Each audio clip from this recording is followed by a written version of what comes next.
Hello friends, my name is Alina Rodriguez. Today I will be presenting you with some information in our instruction of bilingual and dual language programs in our Texas education system. So why is this important for us as educators to know about these programs? In order to answer that question, we have to dig back into some Texas history.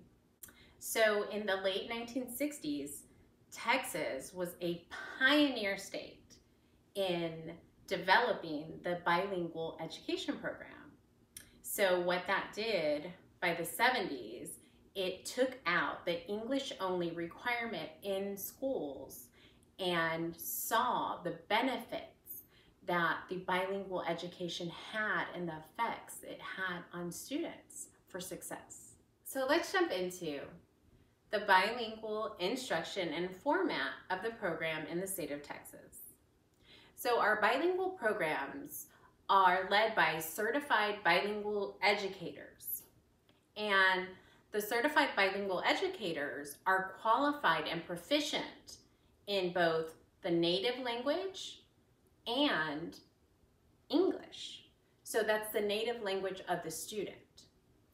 What this does is the educator provides a strong foundation in alphabetics, in phonics, phonemic awareness, comprehension, and fluency in their native language. So we grab these students, or we receive these students in their early childhood. So whether your district is pre-K3, pre-K4, or kindergarten, for those first 3 years, we are going to educate those students and those foundational academic skills and cognitive abilities in their native language as we are transitioning them towards proficient English language. So within that realm of our bilingual program, we have two types of models. We have a transitional early exit and a transitional late exit. So what that is that we have students, and students, as we know, have all different abilities. So some students will acquire those English proficiency skills better, faster than some of their peers. So they will be assessed in the Language Proficiency Assessment Committee, or LPAC. And the district administrator, the teacher, as well as the parent will all meet, and they will then decide, is this student ready for early transition into an English classroom, or are they better fit to stay within the bilingual program and still get great education and great quality, but still transitioning more into English proficiency? And that would be the transitional late exit of the program.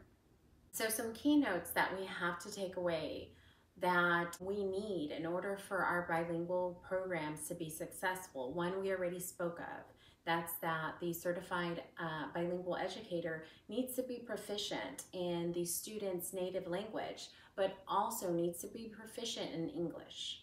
Another takeaway from this is that our certified bilingual educator has to have methods and training of successful second language learner acquisition and instruction methods.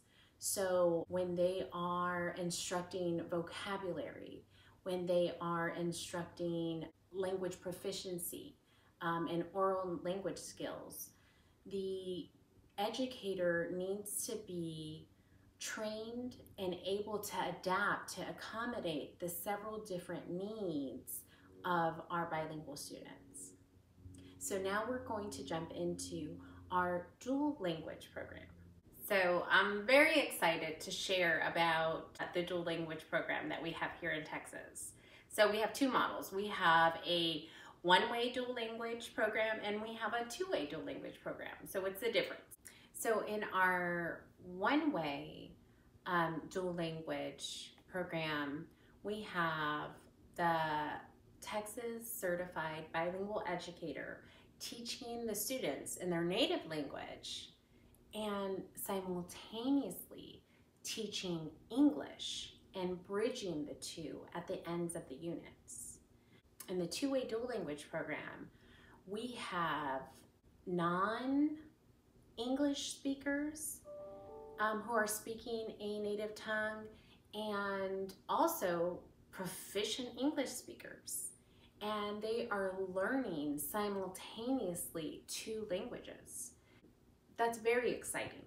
It's amazing to see the cognitive and academic skills that these students are grasping both at the same time. By the ends of these programs, you have non-ELLs speaking a foreign or second language, and you have ELLs that came in speaking a native language and now are speaking proficient English. So there's many different forms or models of the two-way program. You could have a 50-50% model. You could have an 80-20% model.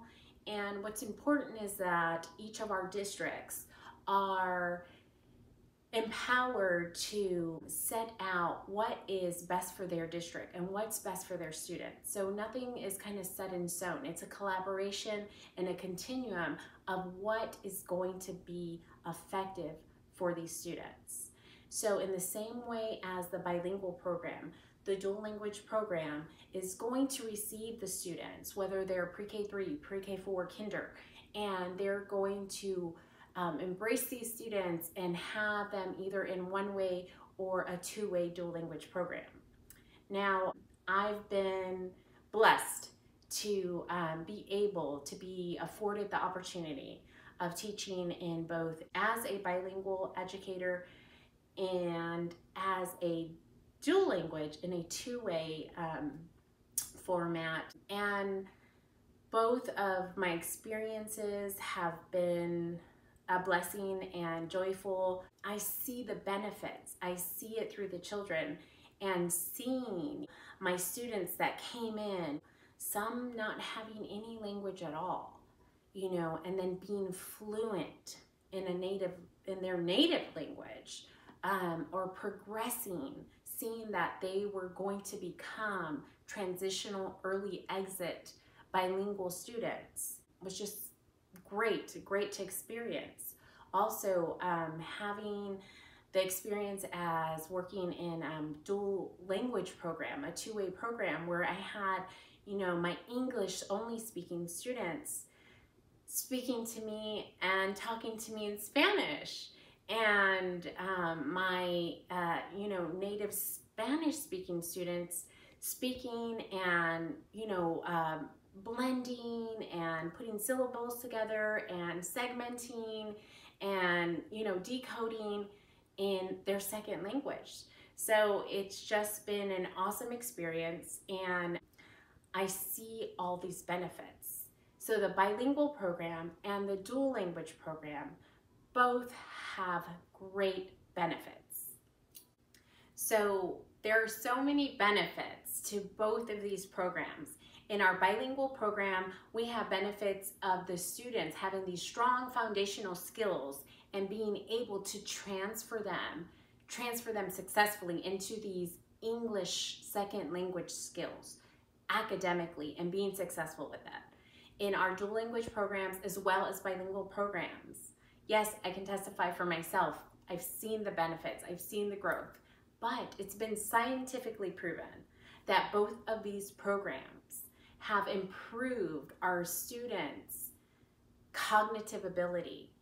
They have improved our students' thinking capacity and being able to switch faster within tasks. They've created them to be more globally minded and be more bicultural, and to have better capacity at switching tasks and lower risk of having diseases as they age, like dementia or Alzheimer's. So we're creating these students and we're preparing these Texas students not only to have cognitive and academic success, but to be global competitors of our future.